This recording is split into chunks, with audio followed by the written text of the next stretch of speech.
Darren Aronofsky's Mother is one of those rare movies, like Pier Paolo Pasolini's Saló, or the 120 Days of Sodom, and Gaspar Noé Acutes Irreversible, that is impeccably constructed, technically brilliant, boasts outstanding performances, is absolutely brimming with artistry and ambition, but is so punishing and painful to watch that it feels impossible to recommend to a friend for fear that they'll ultimately blame their inevitable, crippling, post-movie PTSD on you.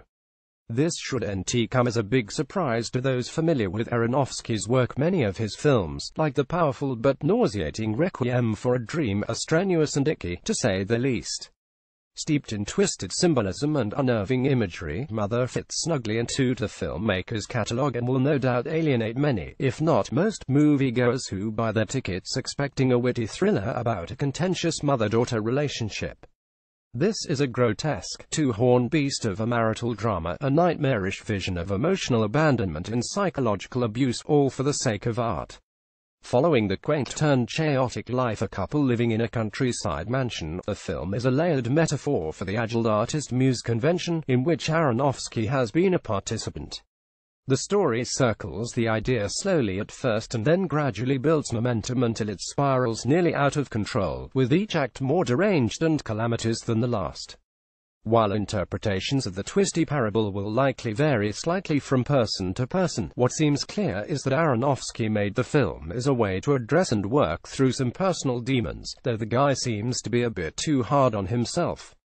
There's a difference between self-critique and self-loathing, and with Mother he ventures deep into the latter. Javier Bardem plays him, a poet plagued with writer's block and a proxy for Aronofsky himself. As personal as the movie seems to be, it does not center on him, but rather her, or mother, played by Jennifer Lawrence. While he is constantly entrenched in his writing or lack thereof, she remodels and redecorates the Victorian home, experimenting with different paints and rugs and fixtures to ultimately create what she calls paradise. The friction between them feels like familiar domestic drama fare at the outset. He's loving but distant. She feels alone, undervalued, and overworked in her own home.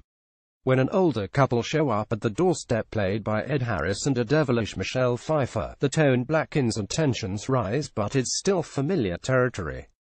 Then things get weird. More and more strangers barge into the house, either invited by him and not her, or not invited at all, treating it as their own, extolling him and ignoring her as they rearrange the furniture and repaint the walls. Then they smash the furniture, smash the walls, and smash past her as they stomp up the stairs and into forbidden rooms. What pervades as we watch the impudent invaders trash the place is a sickening feeling of personal violation on behalf of her. Lawrence is well cast here. She's got some of the most expressive eyes in the business, and she makes us feel every bit of her frustration, anger, and terror as she watches her would-be paradise burn to the ground. If anything, the young actress is over-equipped, capable of handling far more complexity than the underwritten role requires. Ratcheting up the insanity of the later scenes is the cinematic presentation, which is typically top-notch for Aronofsky and co. The hellish imagery is presented largely from Lawrence's perspective, with the camera staying uncomfortably tight behind her shoulder, limiting our view. The resulting sense of claustrophobia and disorientation is paralyzing. The sound design contributes as much as the visuals. Every floorboard creak and scream reverberate throughout the house, forcing you to anxiously wonder which room each mysterious noise is coming from.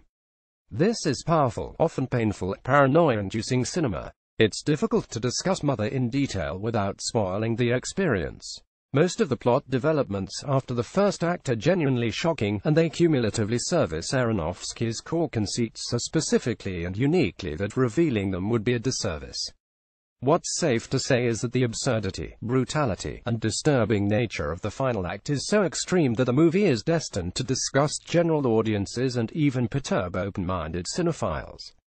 Most moviegoers won't find much to like about Aronofsky's psychotic, fever dream allegory. The central metaphor is fascinating, but rather than deepening as the movie progresses, it simply gets louder and more outlandish. At the same time, to say Mother is poorly made or ill-conceived would be off base.